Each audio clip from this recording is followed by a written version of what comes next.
O Senhor esteja convosco. Proclamação do Evangelho de Jesus Cristo segundo Marcos. Naquele tempo, vieram ter com Jesus alguns saduceus, os quais afirmam que não existe ressurreição, e lhe propuseram este caso: Mestre, Moisés deu-nos esta prescrição: se morrer o irmão de alguém e deixar a esposa sem filhos, o irmão desse homem deve casar-se com a viúva, a fim de garantir a descendência de seu irmão. Ora, havia 7 irmãos. O mais velho casou-se e morreu sem deixar descendência. O segundo casou-se com a viúva e morreu sem deixar descendência. E a mesma coisa aconteceu com o terceiro. E nenhum dos 7 deixou descendência. Por último, morreu também a mulher. Na ressurreição, quando eles ressuscitarem, de quem ela será mulher? Porque os 7 se casaram com ela. Jesus respondeu: acaso vós não estáis enganados por não conhecerdes as Escrituras, nem o poder de Deus? Com efeito, quando os mortos ressuscitarem, os homens e as mulheres não se casarão, pois serão como os anjos do céu. Quanto ao fato da ressurreição dos mortos, não lestes no livro de Moisés, na passagem da sarça ardente, como Deus lhe falou: eu sou o Deus de Abraão, o Deus de Isaque e o Deus de Jacó? Ora, ele não é o Deus dos mortos, mas dos vivos. Vós estáis muito enganados. Palavra da salvação.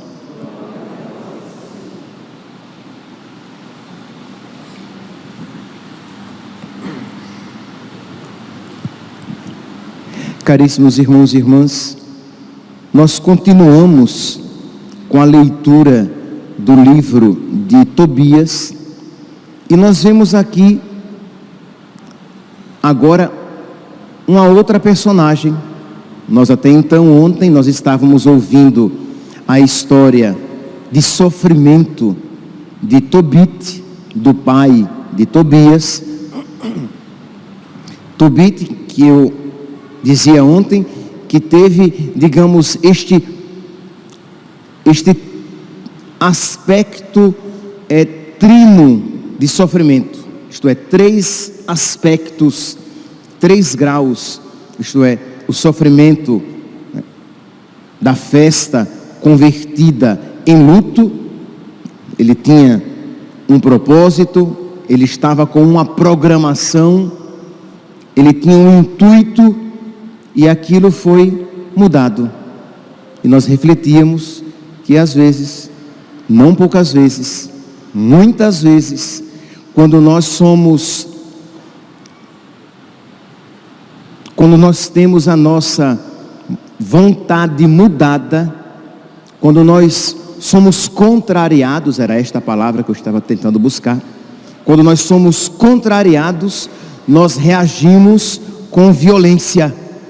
Isto é, o homem velho, a mulher velha, que se pensa a Deus, que quer que a sua vontade seja feita sempre, que não aceita ter os planos modificados. Então nós agimos e reagimos com rebeldia, com revolta, com violência.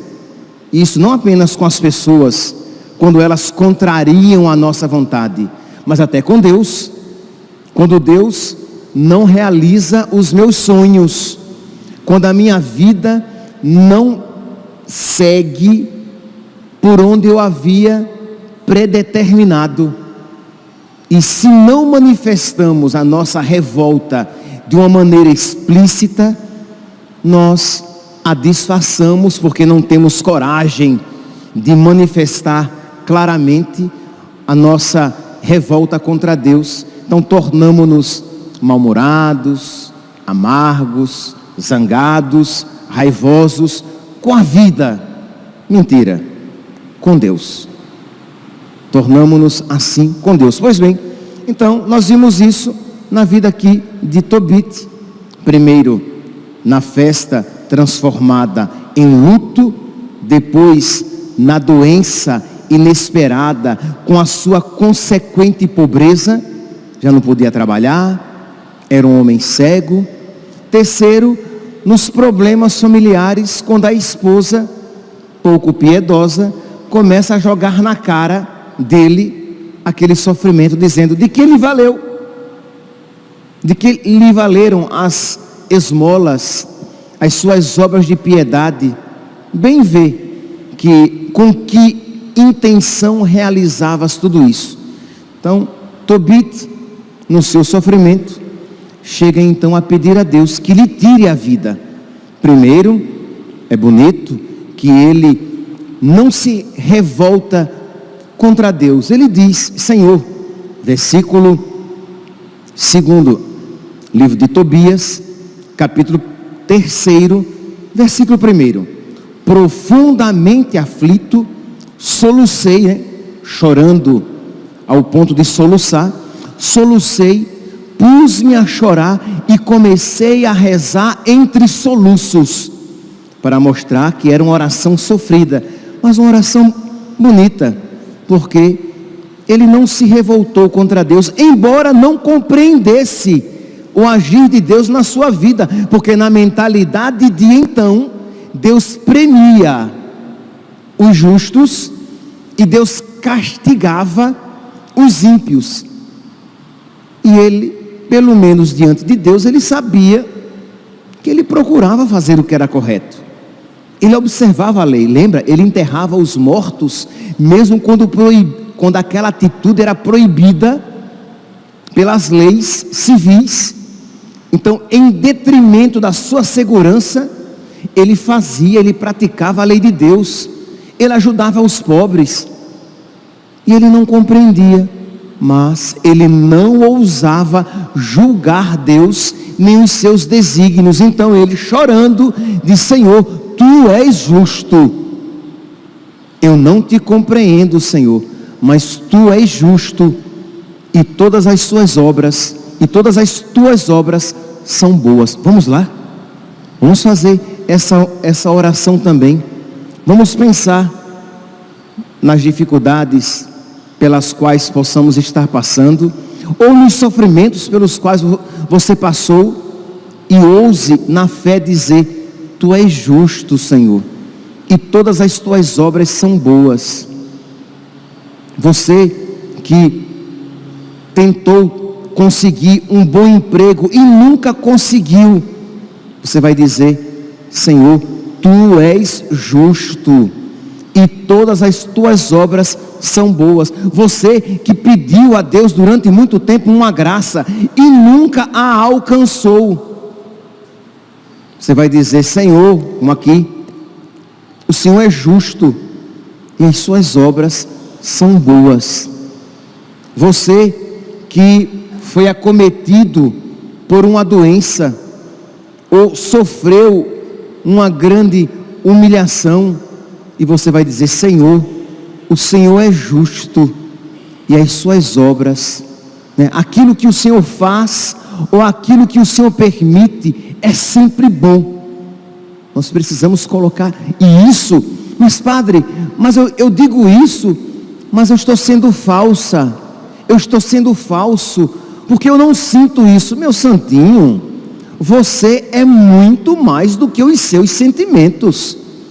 Os sentimentos são apenas um aspecto do seu eu, e um aspecto muito mutável, muito instável. Diga no profundo do seu coração, com o seu intelecto iluminado pela graça, queira dizer isso: eu creio nisso, Senhor, eu creio que o Senhor é justo, que o Senhor é bom. Então, Senhor, eu digo, embora parte do meu coração se revolte, eu digo: Senhor, o Senhor é justo e as Suas obras são todas elas boas, muito boas, são ótimas. Então continua o velho Tobit. Então ele diz isso: Senhor, tu és justo, todas as tuas obras são justas, tu ages com misericórdia e lealdade, tu és o juiz do mundo, tu ages com misericórdia, tu estás permitindo isso na minha vida por misericórdia e bondade, tu estás me castigando por misericórdia e por bondade. Deus castiga aqueles que ama, não é isso o que nos ensina a palavra? Pois bem, e aí ele diz: Senhor, eu estou sendo castigado por meus erros e meus pecados. Mas padre, você vai dizer, o senhor não disse que ele era justo? Mas a palavra de Deus diz que o justo peca 7 vezes, que até o justo peca 7 vezes. Isto é, embora, São Paulo, a minha consciência não me acuse, meu juiz é Deus. Não queiramos nós ser justos diante de Deus, nem tenhamos nós a pretensão de nos conhecermos como somos conhecidos. Só Deus nos conhece de fato. Pode ser que aos seus olhos nenhuma falta lhe venha à mente, mas quem garante que não lhe venha à mente? Porque você é muito superficial, porque você é muito raso no seu amor a Deus, de modo que você o ofende e nem percebe, por culpa sua. Como quando um marido ofende a esposa, e ele é tão grosseiro, que ele nem percebe quando a ofende, por culpa dele, porque ele é raso no amor, ou vice-versa. Então, nem sempre percebemos quando pecamos contra Deus, mas isso às vezes é por culpa nossa. Pois bem, então ele se coloca com humildade diante de Deus. Ele diz, versículo 5: sim, todas as tuas sentenças são justas. Ele repete o tempo todo: as tuas sentenças são justas. Só que ele experimentava aquele sofrimento, a sua cegueira, a sua pobreza, a esposa tendo que trabalhar para manter a casa para ele. Imagine, naquela mentalidade de então, isso era uma humilhação sem tamanho. A esposa ainda que joga ali na cara a sua doença. Ele então vive isso de uma maneira tão profunda, que ele chega então a desejar a morte. Faze agora de mim, Senhor, o que quiseres, manda que me tirem a vida, e eu desaparecerei da face da terra. E isso ele pede várias vezes, dentre o versículo 6 ao versículo, quer dizer, todo o versículo 6 ele pede. Depois ele diz de novo, que me invade tristeza, manda, Senhor, que eu me livre dessa prova, deixa-me partir para a morada eterna, e não me afastes de mim o teu rosto, porque para mim, de novo, por 3 vezes, é melhor morrer do que viver. Pois bem, diz então, que naquele mesmo momento, naquele mesmo dia, a filha de Raguel, Sara, estava também fazendo a Deus uma prece, pedindo a Deus que lhe tirasse a vida. E é interessante, meus santos, que o sofrimento de Sara é maior do que o sofrimento de Tobit. Nós veremos, a humilhação de Sara era uma humilhação ainda maior do que a de Tobit. E aqui nos leva a fazer essa reflexão, que às vezes quem está sofrendo tem tanta dificuldade de pensar que existem pessoas sofrendo mais do que eu. Aí você diz, mas isso não diminui o meu sofrimento. Mas muda a sua postura diante do seu sofrimento, de saber, isso faz com que você seja menos egoísta, com que você deixe de ficar ensimesmado, ensimesmada, fechado em si mesmo, e pense, existem pessoas sofrendo mais do que eu, às vezes com mais paciência do que eu, com mais virtude do que eu, Então eu preciso me esforçar para não me deixar levar simplesmente pelos meus sofrimentos. A mesma postura, numa situação diferente, Santa Teresinha dizia que se outras pessoas recebessem as graças que ela havia recebido, aquelas outras pessoas seriam melhores do que ela. Então essa atitude de humildade, neste caso aqui, das leituras de hoje, no sofrimento. Isto é, de você estar sofrendo, seu sofrimento é real, seu sofrimento é doloroso, ninguém vai diminuí-lo, mas sai de si mesmo um pouquinho, sai de si mesma um pouquinho e olha que o mundo inteiro sofre. E que, embora haja pessoas que sofram menos do que você, e nós somos expertos em ver pessoas, pelo menos segundo os nossos padrões, que sofrem menos do que nós, e nós somos ótimos para mostrar a Deus: olha, Senhor, fulano não sofre tanto. Nós achamos, que nós não vemos o coração das pessoas, mas tá bom, digamos que isso seja verdade, mas nós nunca mostramos a Deus pessoas que sofrem muito mais do que nós.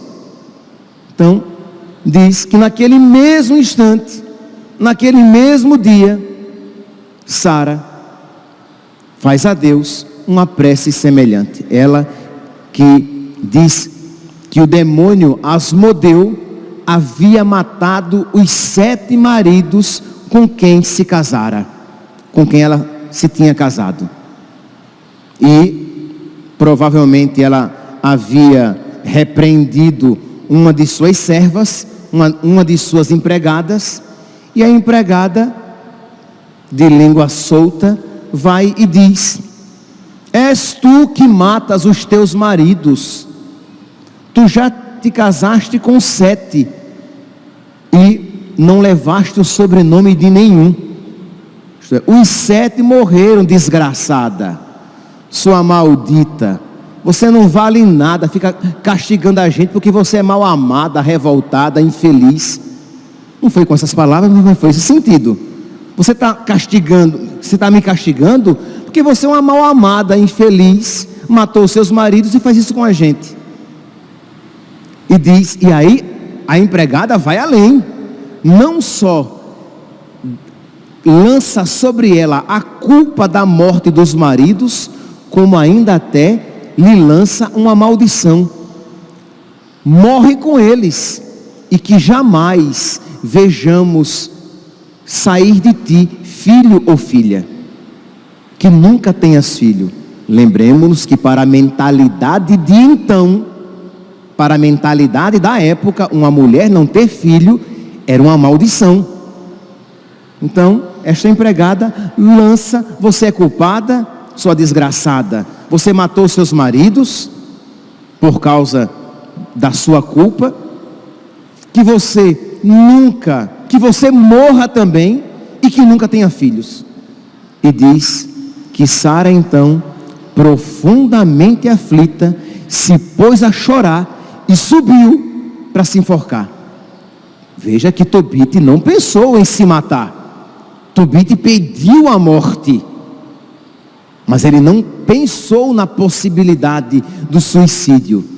Sara, sim, pensou até em tirar a própria vida. Depois parou e disse: não vou fazer isso. Imagine que desgraça eu vou causar para o meu pai. As pessoas vão até zombar dele e dizer: ele tinha uma única filha e ela ainda se matou. Não vou fazer isso. Então ela reza e diz: Senhor, tira a minha vida, leva, porque eu não aguento mais viver. Então ela se põe a pedir a morte, mas ela também diz, Tobias, capítulo 3, versículo 11, ela estendeu as mãos para o céu e rezou: bendito és, Deus misericordioso, bendito seja o teu nome para sempre. Ela está sofrendo, ela pensou até em tirar a própria vida, ela vai pedir a Deus que lhe tire a vida, que lhe dê a morte, mas ela não blasfema contra Deus. Bendito és tu, meu Deus. Misericordioso és tu, meu Deus. Que te bendigam todas as tuas obras pelos séculos. A ti eu levanto o meu louvor. Mas suplica a Deus. A morte diz, versículo 11, que naquele momento Deus ouviu a prece dos dois. Pois bem, meus santos, nós poderíamos aqui refletir sobre outros pontos, mas eu queria dar um passo aqui a mais, então, senão não vou conseguir. Queria apresentar essa necessidade de nós aprendermos a viver a nossa fé no sofrimento. Que qual é o nosso problema? Nós compreendemos o sofrimento como se fosse uma realidade à parte. E aí eu rezo de verdade quando eu estou bem. Quando eu estou sofrendo, aí tudo se bagunça na minha vida. Mas a cruz sempre está presente na minha vida. E eu preciso aprender então a sofrer, a viver a minha cruz diante de Deus. Tanto Tobit como Sara, embora, é verdade, não foram virtuosos, porque desejaram a morte, mas eles viveram o seu sofrimento diante de Deus.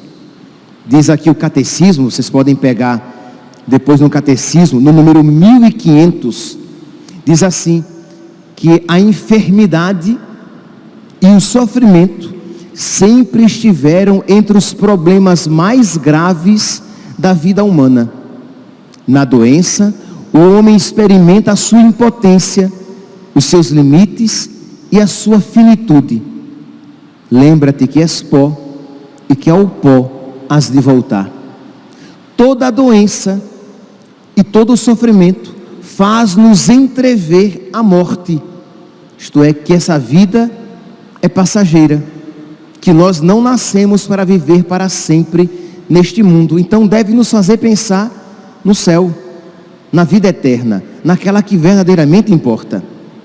A enfermidade pode levar a pessoa à angústia, a fechar-se sobre si mesma e às vezes ao desespero e à revolta contra Deus. É verdade, isso é possível.